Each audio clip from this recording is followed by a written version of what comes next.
The grease in the copper pot had turned cold and congealed, much like the hope in Lillian's heart. It was 3 a.m. at Blackwood Manor, and the only sound in the cavernous scullery was the dripping of a leaky faucet and the ragged, stifled sobs of a woman who was supposed to be dead. She thought she was alone in the darkness. She didn't hear the heavy oak door creak open. She didn't see the shadow of the most feared man in England stretching across the stone floor. She only froze when a deep, rough voice, a voice that commanded armies and silenced parliaments, cut through the silence. "Tears in my soap water. It ruins the shine of the silver." When she spun around, terrified, the Duke didn't see a scullery maid. He saw the one face that had haunted his nightmares for 10 years. November 14th, 1884. The date was etched into Lillian Hargrove's mind, not because it was a holiday, but because it was the day her last tether to dignity finally snapped. The kitchens of Blackwood Manor were a subterranean labyrinth of heat, noise, and cruelty during the day, but at night they were a tomb. Lillian stood hunched over the massive stone sink, her hands raw and red, submerged in water that had long since lost its warmth. She wasn't scrubbing delicate china or polishing silver spoons. That was work for the upper servants, the ones who were allowed to be seen in the light of day. Lillian was a scullery maid, the lowest of the low, tasked with scouring the heavy iron cauldrons and grease-laden roasting pans that the chefs had used to prepare the Duke's midnight banquet. Her real name, the name that had once been whispered in the ballrooms of London with a mix of envy and reverence, was Lillian Eleanor Hargrove, daughter of the Earl of Callaway. But here, amidst the onion skins and fish guts, she was just girl. Or sometimes, if the head cook, Mrs. Gable, was in a foul mood, wretch. She scrubbed a particularly stubborn stain of burnt venison, her knuckles cracking against the iron. A tear, hot and traitorous, slipped from her eye and splashed into the murky grey water. Then another. Then a flood. It wasn't the work that broke her. Lillian had learned to endure physical pain over the last 6 months, since her father's gambling debts had led to the seizure of Callaway Hall and his subsequent suicide. She had learned to sleep on a straw mattress that smelled of mildew. She had learned to eat the crusts of bread cut off from the sandwiches sent upstairs. No, what had broken her was the letter she had found tucked into her apron pocket earlier that evening. It was from her younger brother Thomas. "They have moved me to Newgate Prison." The scrawl read the ink blotchy, as if he had been shaking while writing it. "The creditors of father's estate say that if the remaining £2,000 isn't paid by the winter solstice, I will be transported to the colonies as a labourer. Or worse. I am afraid, Lily. I am so afraid. £2,000. She earned 4 shillings a week. She would have to scrub pots for 300 years to save that amount." Lillian dropped the scrubbing brush. It clattered loudly against the iron pot, the sound echoing off the vaulted stone ceiling like a gunshot. She gripped the edge of the sink, her body shaking with silent, racking sobs. She pressed her forehead against the cold stone lip of the basin, trying to stifle the noise. She was the daughter of an earl. She spoke French and Italian. She could play the pianoforte with a touch so light it made grown men weep. And now she was going to wash dishes while her brother rotted in a cell, and there was absolutely nothing she could do about it. The despair was a physical weight pressing the air from her lungs. She wept for her father, foolish as he was. She wept for Thomas.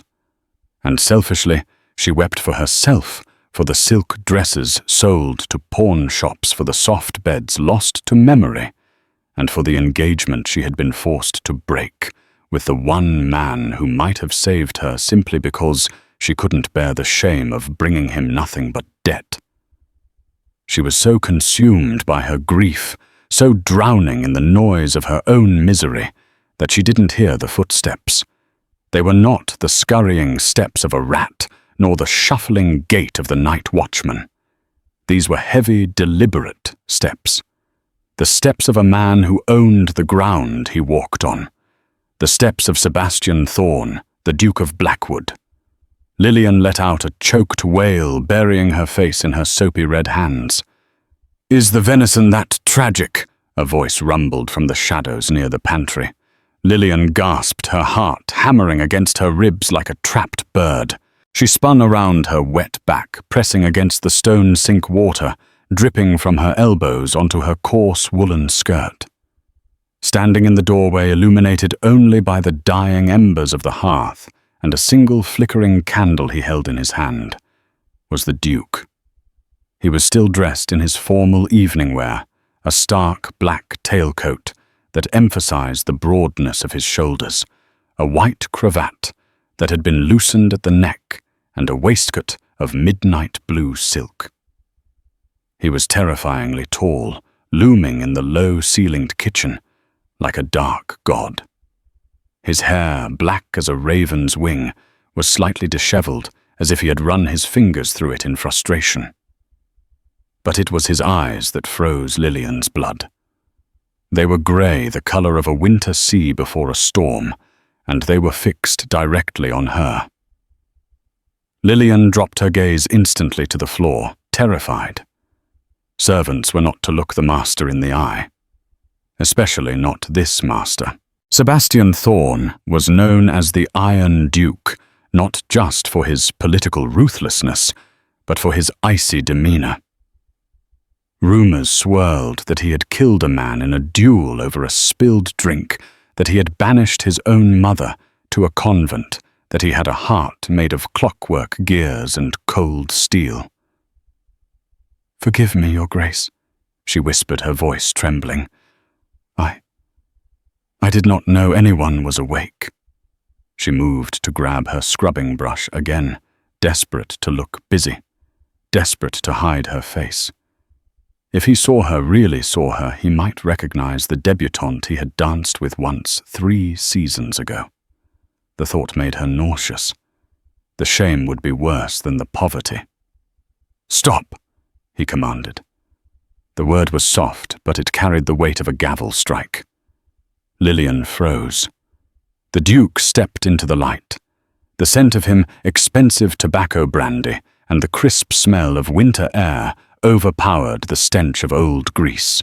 "I came down here for a glass of water, because the bell pull in my study is broken, and my valet is asleep," Sebastian said, placing the candle on the butcher's block.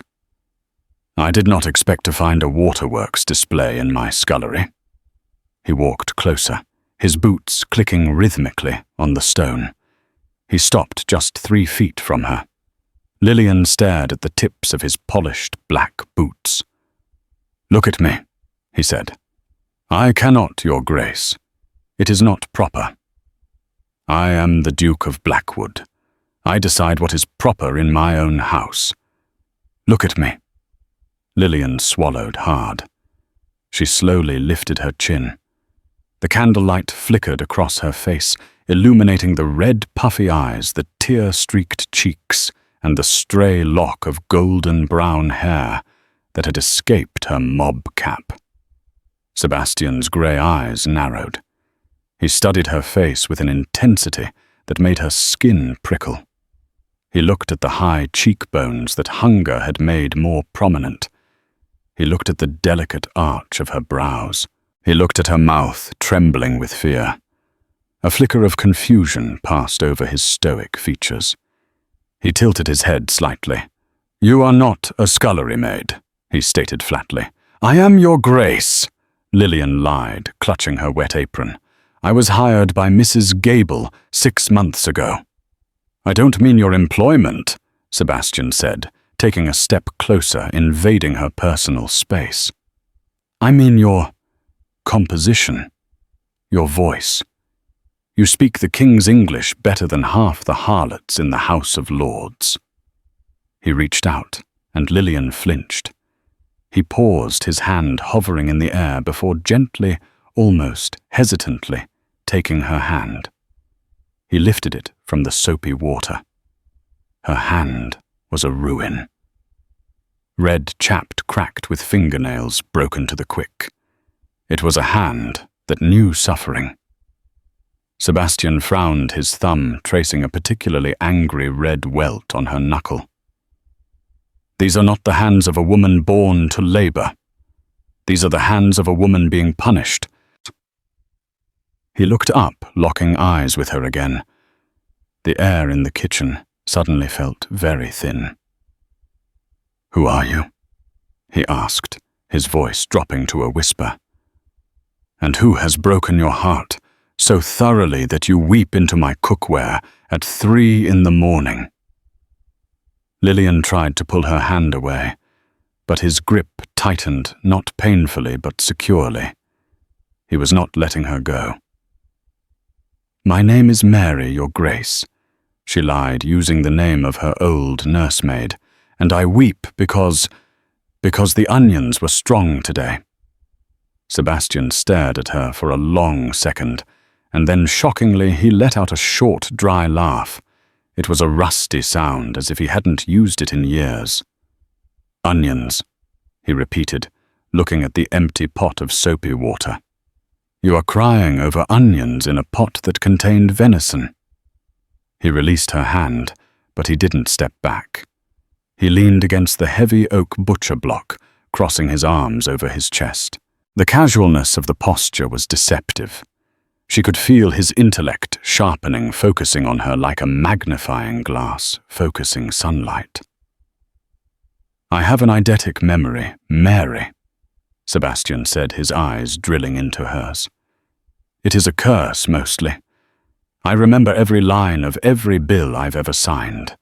I remember the face of every soldier who died under my command. And I remember faces from society balls." Lillian's breath hitched. 3 years ago," he continued, his voice taking on a distant, thoughtful quality.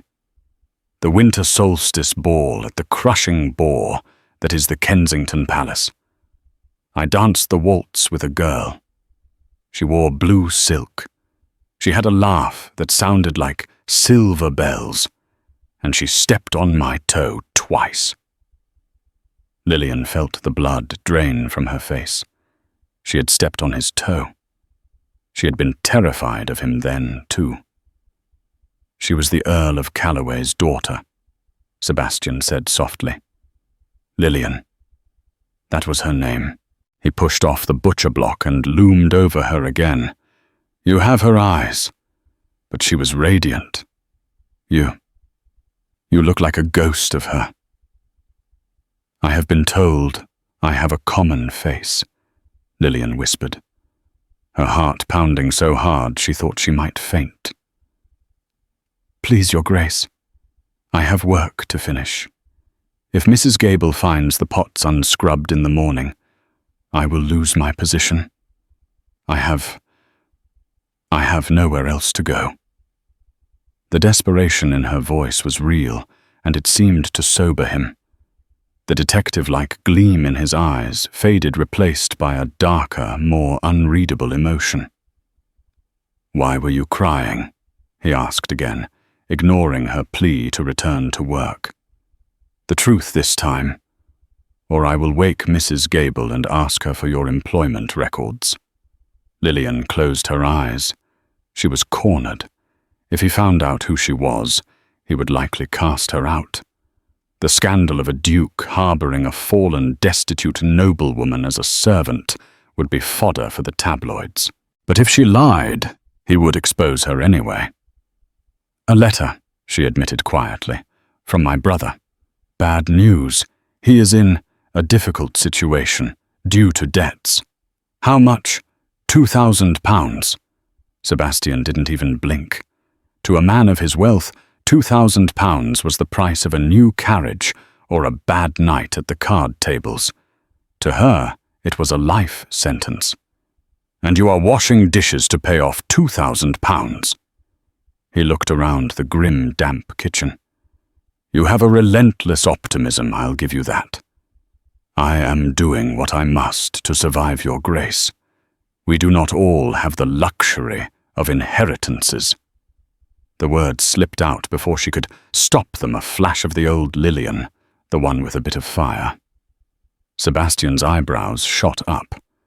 "There she is," he murmured. "The fire." He reached into his waistcoat pocket and pulled out a silver cigarette case, then thought better of it and put it back. "I have a proposition for you, Mary," he said. Lillian looked up wary.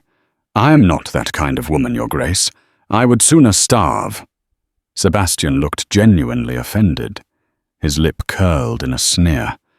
"Do not insult me. I do not prey on my staff. I have a problem, and you coincidentally seem to have the skills to solve it." He began to pace the small space between the sink and the stove. "My aunt, the Dowager Duchess of Kent, is arriving tomorrow. She is a meddlesome, judgmental hawk of a woman who is convinced I am incapable of managing this estate without a wife. She brings with her a retinue of eligible, vaporous young women whom she intends to shove in my direction." He stopped pacing and looked at Lillian. "I need a buffer. I need a housekeeper for the East Wing, the guest quarters. The previous one ran off with a stable boy 2 days ago. I need someone who speaks properly, who knows the etiquette of high society, who can manage the staff, and who can keep my aunt at bay with polite, ironclad efficiency." He gestured to her wet apron. "You are clearly not a scullery maid. You speak like a countess and you hold yourself like a queen in rags. Take the position. The wages are £5 a month, room and board included. And—" He paused, watching her carefully. "If you survive my aunt's visit for the next month without quitting, I will give you a bonus of £200. It wasn't 2,000, but it was a start. It was a fortune compared to what she had now. And more importantly, it meant getting out of this freezing, grease-filled dungeon.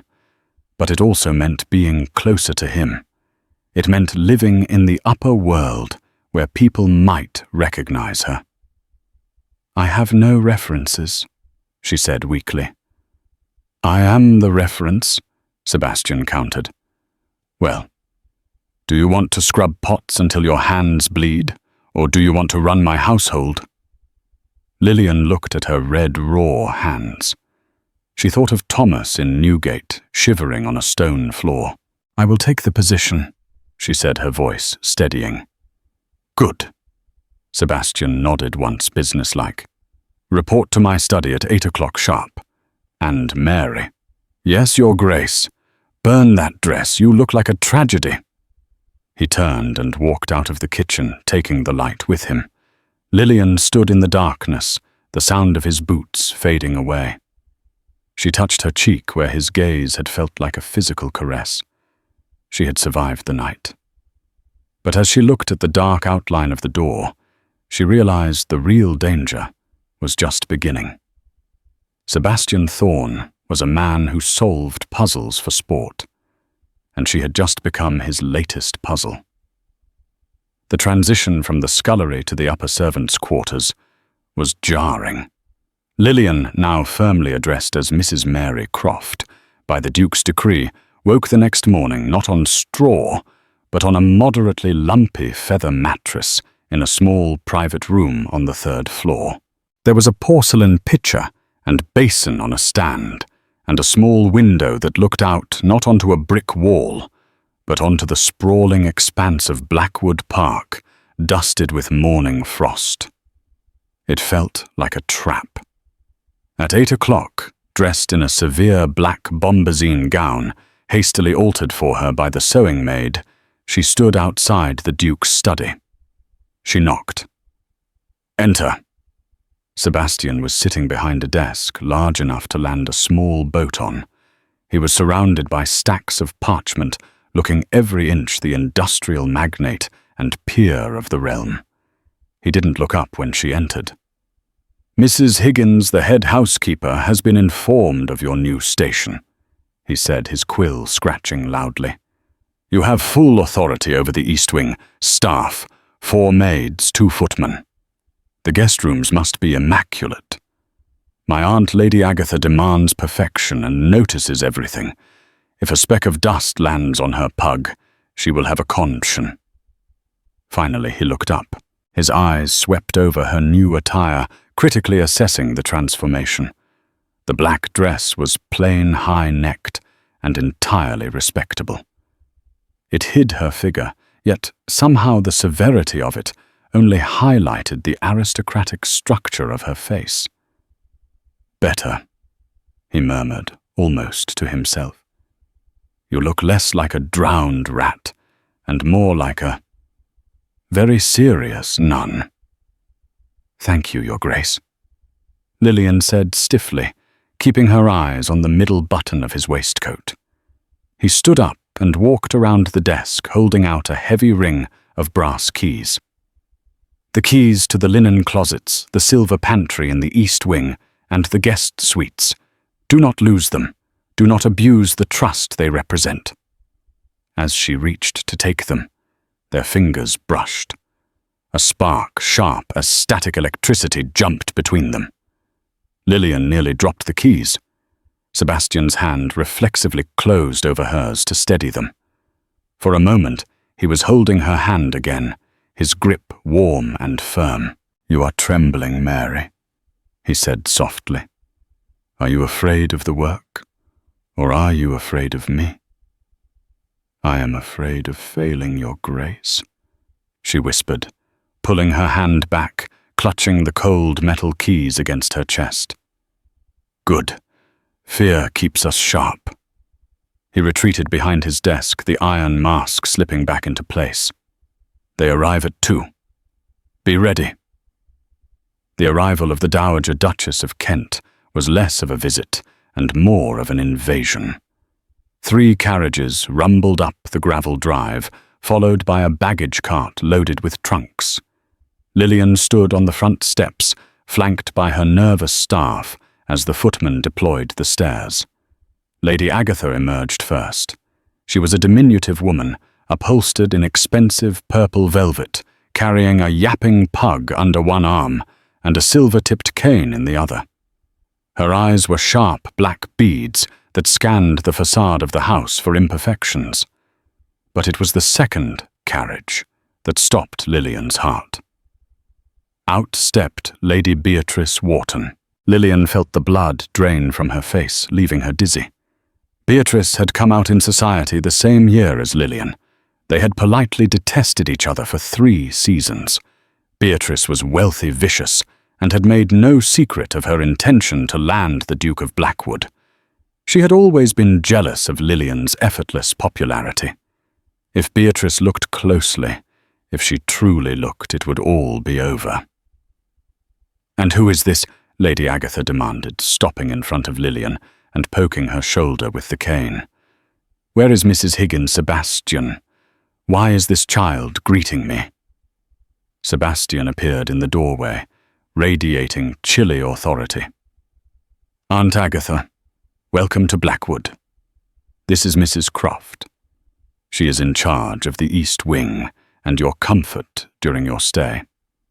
Mrs. Higgins is occupied with the main house. Lady Agatha sniffed. She looks too young to know anything about comfort, and far too pale. Does she have consumption? I will not catch consumption in this draughty mausoleum of yours, Sebastian. I am quite well, my lady, Lillian managed to say, curtsying low to hide her face. Welcome to Blackwood Manor. If you will follow me, your rooms are prepared. As she rose, she risked a glance at Lady Beatrice. Beatrice was looking past her, smiling a sultry, predatory smile at the Duke. Sebastian? Beatrice purred, extending a gloved hand. It has been an age. The country air seems to agree with you. You look positively untamed. Sebastian barely touched her fingers to his lips. Lady Beatrice, a pleasure. I trust the journey was tolerable. It was dreadful, but the destination is worth it. Her eyes flicked to Lillian, dismissive, as one might look at a piece of furniture. Have the girl take my smaller valise. It contains my smelling salts. Mrs. Croft is a housekeeper, not a lady's maid, Sebastian said coolly. Thomas, take Lady Beatrice's bag. Beatrice's smile tightened. My mistake. It is so hard to tell the hierarchy of the lower orders. Lillian led the procession up the grand staircase, her back rigid. Every step felt like walking on a tightrope over a pit of vipers. She could feel Sebastian's eyes on her back, watching her perform, and Beatrice's eyes on Sebastian, calculating her prey.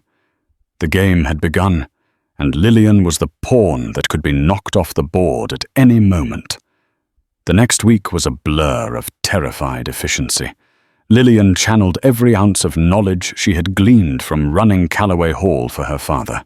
She knew exactly how starch should be applied to linen, how to arrange hothouse flowers to hide their wilting stems, and exactly how distant to remain when Lady Agatha was complaining about the draught in the morning room. She was good at it. Too good. Sebastian watched her. He watched her navigate the minefield of his aunt's demands with a diplomacy that rivaled the Foreign Secretary. He watched how she commanded the respect of the lower staff without ever raising her voice. He watched the graceful way she moved when she thought no one was looking. A glide, not a walk. It drove him mad. He knew she was lying. He knew Mary Croft was a fiction. But the puzzle of who she really was and why a woman of her obvious breeding was scrubbing his floors to pay a massive debt consumed him. He found himself inventing reasons to pass through the East Wing just to catch a glimpse of her severe black dress and the stray curl of golden brown hair at her nape. The real danger, however, remained Lady Beatrice. On Thursday evening, Sebastian hosted a small dinner party for his guests and a few local landed gentry. Lillian was not waiting tables that was beneath a housekeeper's dignity, but she was required to supervise the service from the sideboard, ensuring the footman poured the wine correctly and the courses arrived hot. The dining room was a cavern of mahogany and gilded frames lit by a massive crystal chandelier and dozens of candelabras. The table groaned under silver platters of roasted pheasant glazed carrots and rich sauces. Lillian stood by the wall, hands clasped in front of her, invisible. The conversation at the table turned inevitably to gossip. Have you heard the latest about the Calloway estate? Lady Beatrice asked loudly, swirling her wine glass. A total ruin. The old Earl gambled away every last farthing before doing the decent thing and shooting himself. Lillian's fingernails dug into her palms through her cotton gloves. Tragic, muttered a local squire. Foolish, Beatrice corrected, and the children scattered to the winds. The boy is in prison, I hear, and the girl Lillian. No one knows where she is. Probably ran off with a dancing master or fled to the continent to live on charity. Lady Agatha sniffed. Good riddance. That girl was always too airy for her own good, never took anything seriously. A wasted education. Sebastian sat at the head of the table, his face a mask of boredom, but his eyes flicked towards the sideboard. He saw the slight tremor in Mrs. Croft's shoulders. I found Lady Lillian to be charming, Sebastian said, his voice cutting through the chatter. And intelligent, a rarity in London these days. Beatrice's smile froze. Sebast, your grace, surely you jest. She was a favoured debutante, nothing more. A pretty trifle. Perhaps I have a fondness for trifles, Sebastian replied dryly. More wine, Beatrice. He signalled to a footman, effectively ending the topic. Lillian let out a breath she didn't know she was holding. He had defended her name. Why? Later that night, long after the guests had retired, Lillian was in the library. Lady Agatha had demanded a specific book of poetry to induce sleep, and Lillian was searching the high shelves with a candelabra. The library was vast, smelling of old leather and beeswax. It was Sebastian's sanctuary. She found the volume and turned to leave only to find Sebastian leaning against the doorframe, blocking her exit. He had shed his dinner jacket and was in his shirt sleeves and waistcoat, looking dangerously informal. "Searching for forbidden knowledge, Mary?" he asked softly. "Lady Agatha requested Keats your grace." She held up the book like a shield. He walked toward her, taking the book from her hand and tossing it onto a nearby table without looking at it. "You were uncomfortable at dinner tonight," he stated. "It is not my place to be comfortable or uncomfortable, Your Grace, only to serve." "Stop it!" His voice was rough. "Stop acting the part. The curtain is down." He stepped closer, crowding her against the towering shelves. The scent of brandy and man filled her senses. "Why did you defend Lady Lillian?" She whispered the question, escaping before she could stop it. Sebastian looked down at her, his grey eyes darkening. "Because I detest vultures picking at corpses, and because I remember dancing with her. She stepped on my feet, but she looked me in the eye. Not many people do." He reached out and touched her chin, tilting her face up to the candlelight. "You have the same courage in your eyes, whoever you are. You are terrified right now. Your heart is beating like a trapped bird, but you are not looking away." Lillian couldn't breathe. The heat of his hand on her skin was searing. She wanted to lean into his touch, to confess everything, to let this powerful, terrifying man take the weight of the world off her shoulders. "Tell me your name," he demanded softly. "Trust me." "I cannot," she choked out. "The truth would ruin me." "The lie is already killing you. I see it." His thumb brushed across her lower lip. The library door creaked open. They sprang apart guiltily. Lady Beatrice stood in the doorway, wrapped in a silk dressing gown, holding a candle. Her eyes darted between Sebastian's dishevelled appearance and Lillian's flushed face. A slow, venomous smile spread across Beatrice's face. "Oh, Sebastian," she drawled. "I was looking for a book to read, but it seems I interrupted a far more interesting story." The air in the library turned poisonous. Sebastian recovered first, his icy demeanor snapping back into place. "Beatrice, you are wandering late." "The house is so unfamiliar," she said, gliding into the room, her eyes fixed on Lillian like a hawk on a field mouse. "I couldn't sleep, and it seems your housekeeper couldn't either."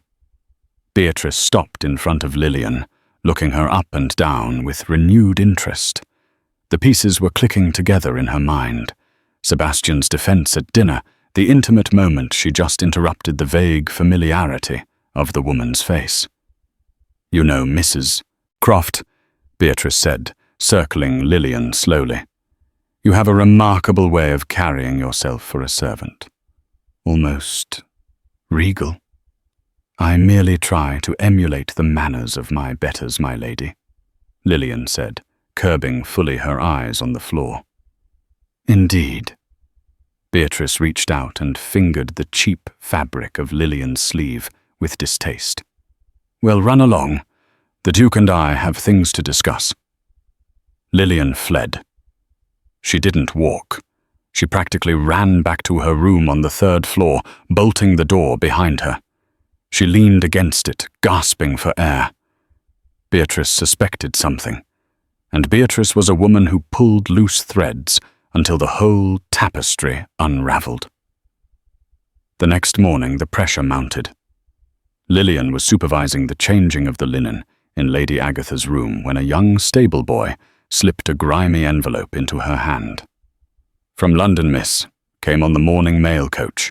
The postmaster looked ready to toss it, but I said I knew who Mary Croft was." Lillian gave the boy a 6pence a fortune.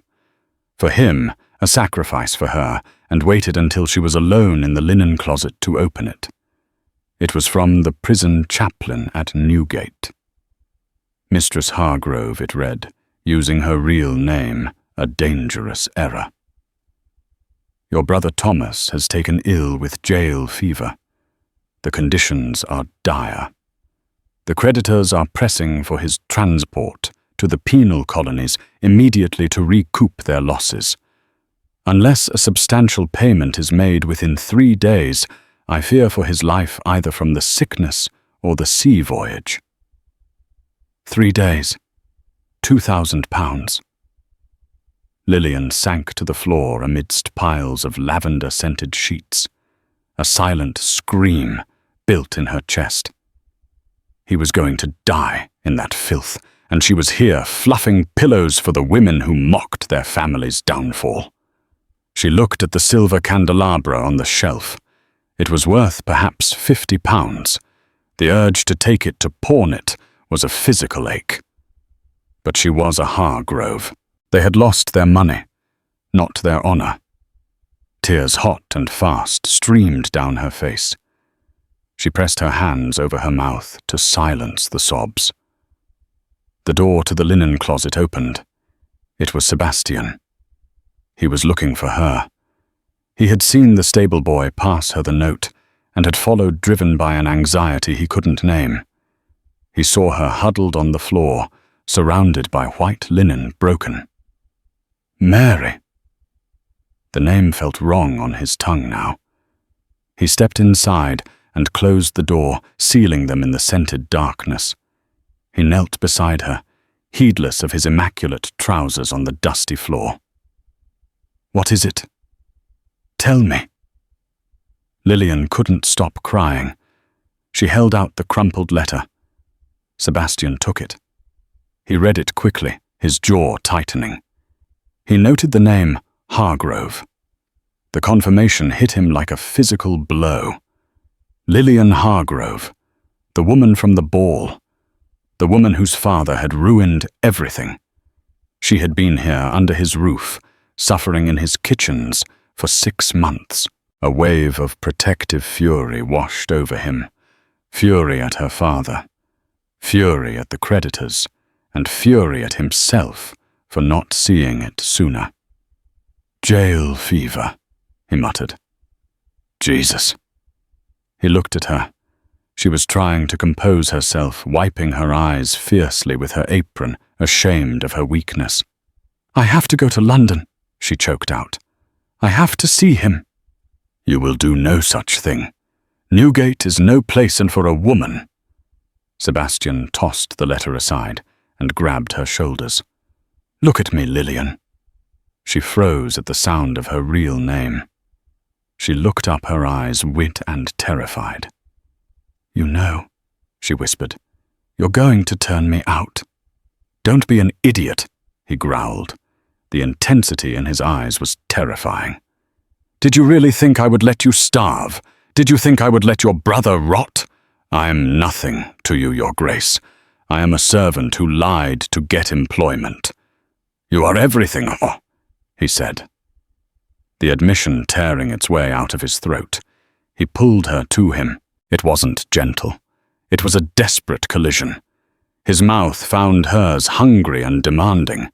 For a moment, Lillian resisted, shocked by the impropriety, by the sheer force of him. But the need for comfort, for connection, was too strong.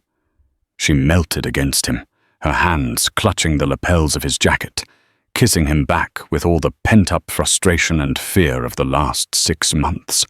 It was fire and ice. It was wrong, and it was the only thing that felt right in her shattered world. Sebastian pulled back first, breathing hard, his forehead resting against hers. He seemed shaken by his own lack of control. I will fix this. He vowed, his voice low and rough. I will go to London today. I will pay the debt. Thomas will be moved to a private clinic. Lillian sobbed in relief, clinging to him. Why? Why would you do that? It is a fortune. Because, Sebastian whispered into her hair. "I cannot bear to see you weep in my linen closet."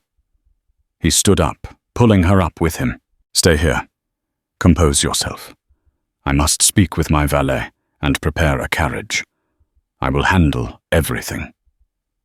He kissed her forehead, a lingering promise, and slipped out of the closet. Lillian leaned against the shelves, trembling from head to foot. He knew. He wasn't angry. He was going to save Thomas. A fragile bubble of hope began to expand in her chest. 20 minutes later, the door opened again. Lillian turned, expecting Sebastian with instructions. It was Lady Beatrice. Beatrice held up a small embroidered handkerchief. It was white silk with the initial L embroidered in pale blue thread, intertwined with a small heraldic crest. Lillian's hand flew to her pocket. She must have dropped it when she fell to the floor, crying. It was one of the few things she had left from her old life. Beatrice's smile was triumphant and utterly cruel. "I recognized the crest from the dining room chairs at Calloway Hall," Beatrice said softly.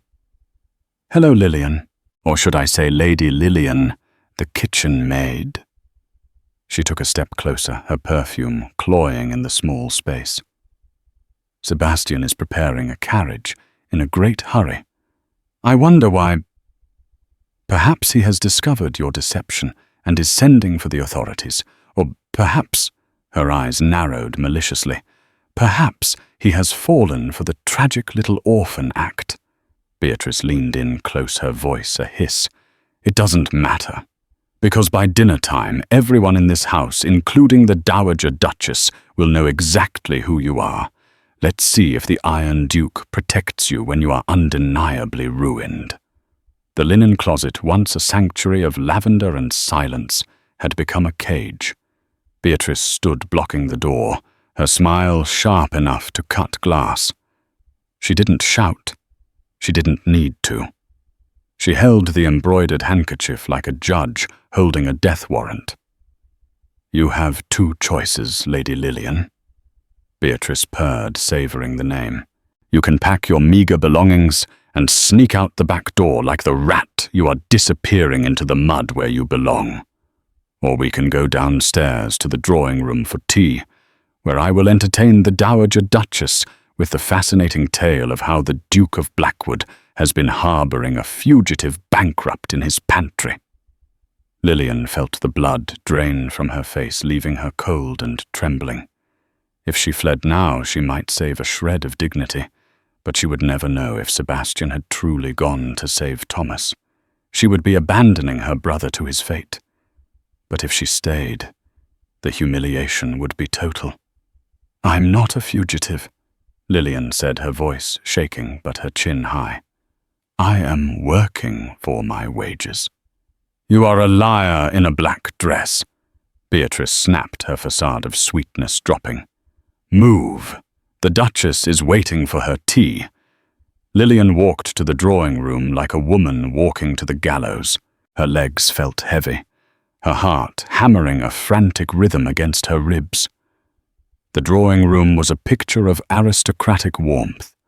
A roaring fire crackled in the marble hearth, casting a golden glow over the velvet sofas and the heavy brocade curtains.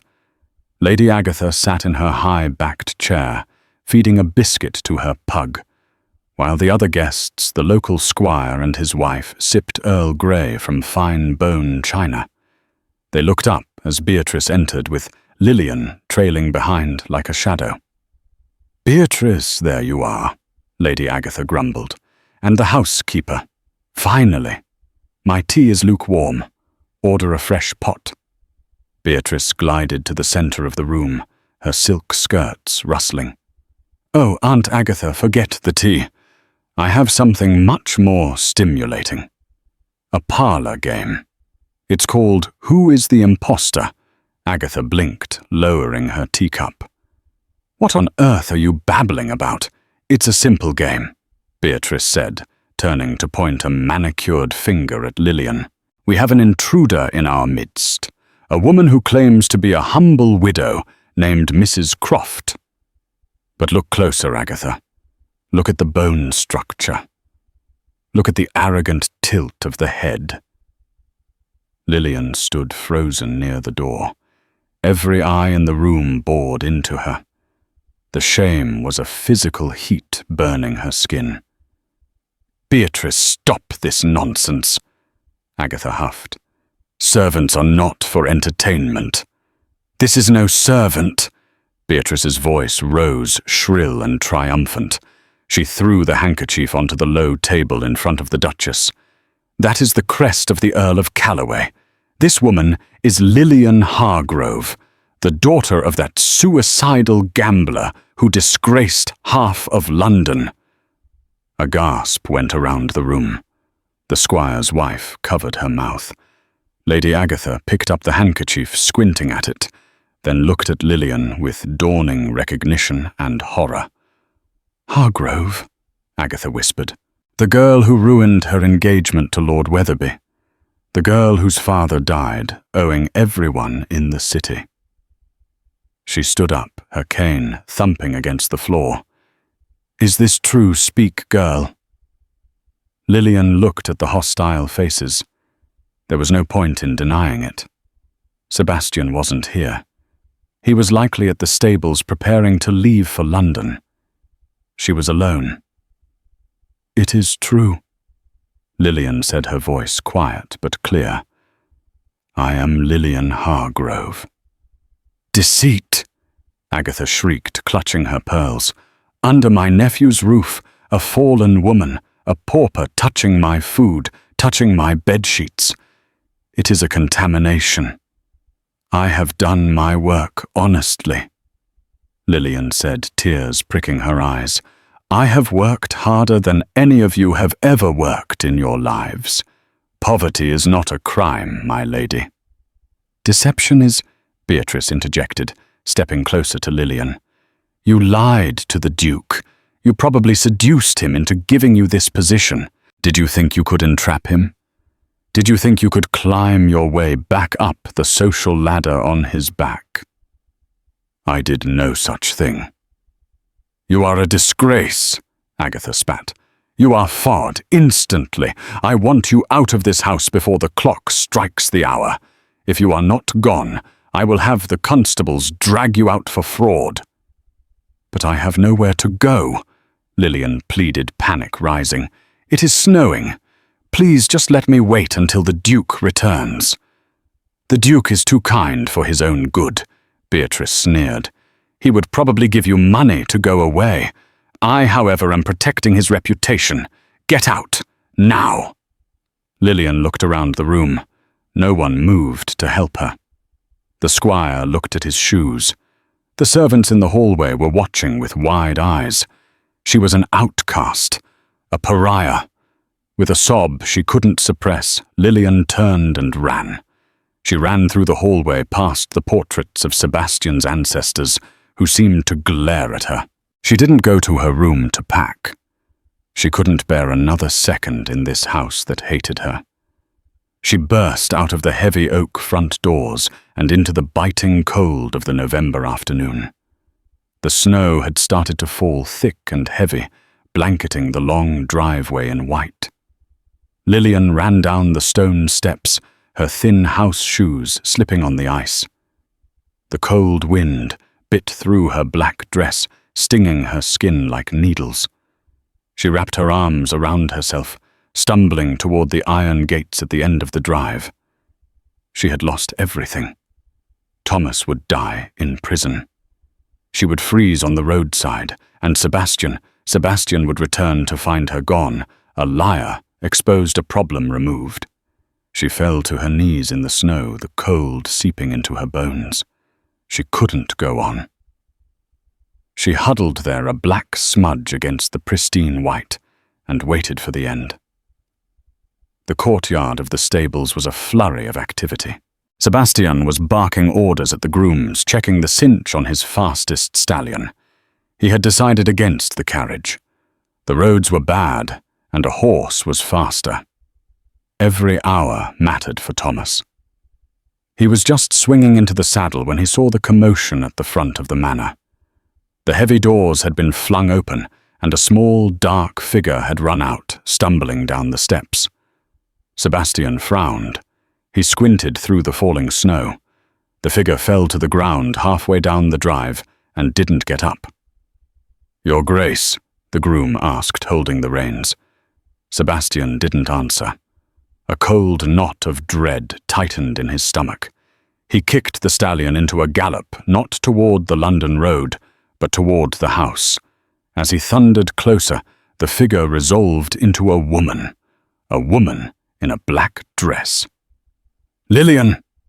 He pulled the horse up so sharply, it reared its hooves, kicking up clouds of snow. He vaulted off the saddle before the beast had even settled, landing in the snow and running to her. She was curled in a ball, shivering violently, her hair wet with melted snowflakes. Her face was pale as death. "Lillian!" He scooped her up into his arms, shocking her with his warmth. "What happened? Why are you out here without a coat?" Her eyes fluttered open. They were dull, devoid of hope. "They know," she whispered, her teeth chattering. "Beatrice, the handkerchief, Lady Agatha, threw me out." Sebastian's face went terrifyingly blank.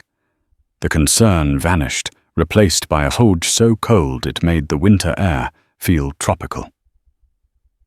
"They threw you out," he repeated, his voice a low growl.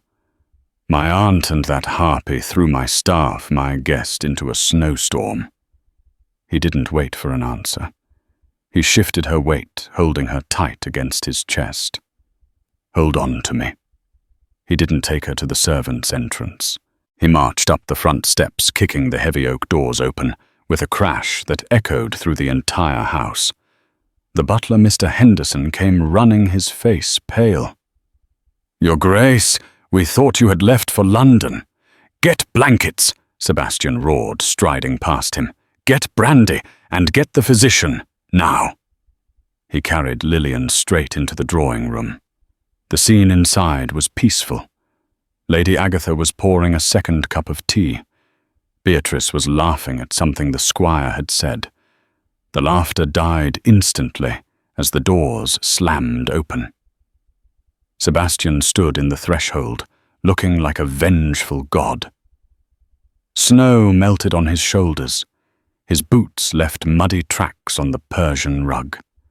And in his arms he held the shivering, half-frozen form of the woman they had just exiled. "Sebastian!" Agatha gasped, dropping her cup. It shattered, splattering tea on the carpet. "What are you doing? Put that creature down. She is a fraud." Sebastian ignored her. He walked to the chaise lounge near the fire, sweeping Beatrice's embroidery basket off it with a violent swipe of his hand, and gently laid Lillian down. He stripped off his heavy riding coat and tucked it around her. Only then did he turn to face them. The temperature in the room seemed to drop 10 degrees. "Which one of you?" Sebastian said, his voice deadly quiet. "Gave the order to cast a woman out into a blizzard." "She is a liar, Sebastian," Beatrice cried, standing up. Though she took a step back as he advanced on her. "She is Lillian Hargrove. She lied about her name." "I knew who she was," Sebastian said. The silence that followed was deafening. Beatrice blinked. You knew." "I knew the moment I saw her hands," Sebastian said, pacing towards them like a wolf circling trapped sheep. "I knew she was a lady of quality, working herself to the bone to pay off a debt that wasn't hers. I honored her pride. I respected her sacrifice." He stopped directly in front of his aunt. "You Agatha complain about drafts and cold tea, while this woman scrubs your floors to save her brother from dying in prison. She has more nobility in her little finger than you have in your entire pedigree." Agatha sputtered, her face turning purple. I was protecting the family name. Imagine the scandal." "The only scandal here is your cruelty," Sebastian snapped. "You are leaving Aunt today. The carriage is being prepared. You will return to Kent, and you will not step foot in Blackwood Manor until you learn the meaning of charity." Agatha gasped, hand to her chest. "You are banishing me for a servant, for a human being."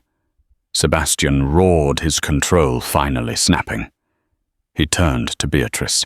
She was pale, shrinking back against the mantelpiece. "And you," Sebastian said, his voice dropping to a whisper that was even scarier than his shout. "You played your game. You wanted to expose her. Well, let us expose everything." He reached into his pocket and pulled out a telegram he had received just before leaving the stables. "My solicitor in London is efficient, Beatrice. When I wired him to pay off the Hargrove debt, I also asked him to look into the Wharton family finances, since you seemed so desperate to marry a duke." Beatrice's eyes went wide with terror. "It seems your father is not doing well," Sebastian read from the paper.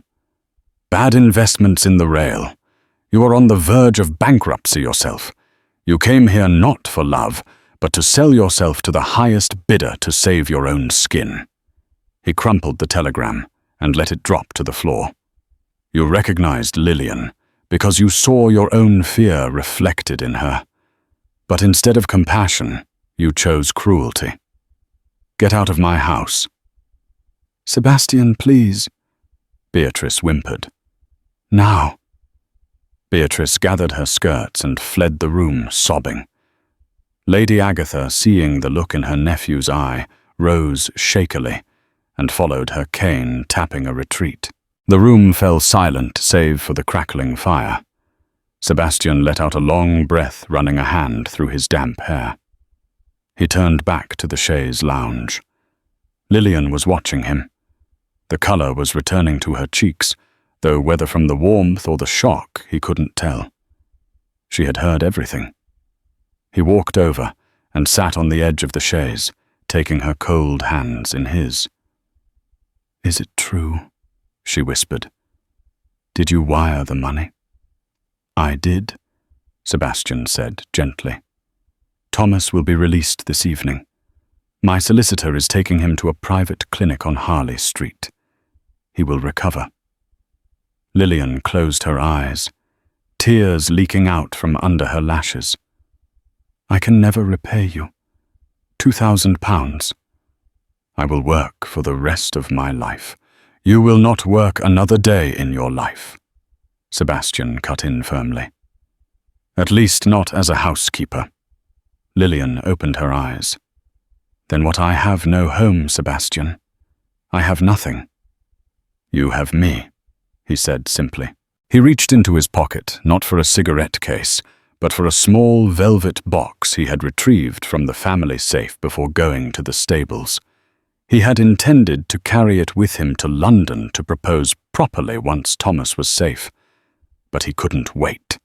He opened the box.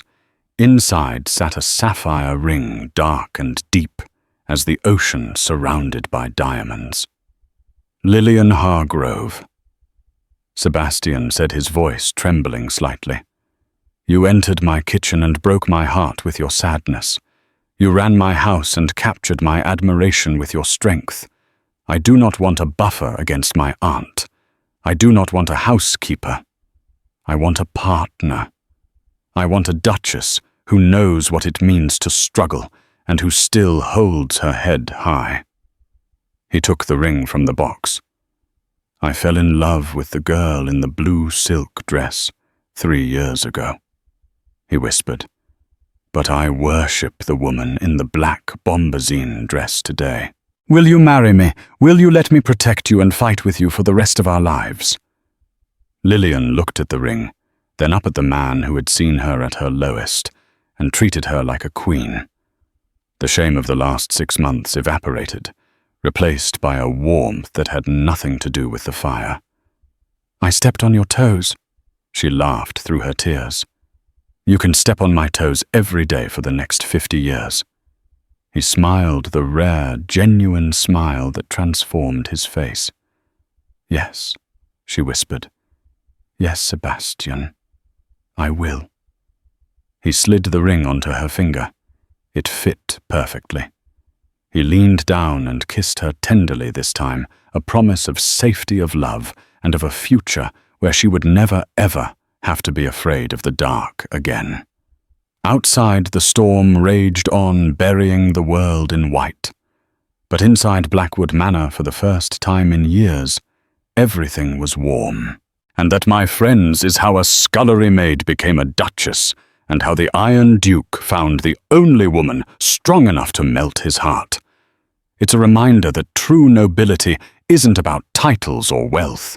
It's about resilience, integrity, and the courage to keep going, even when the world turns its back on you. Lillian and Sebastian's love story started in the grease and grime of a kitchen, but it ended in a bond that no amount of snow or scandal could break. I hope this story warmed your heart as much as it did mine.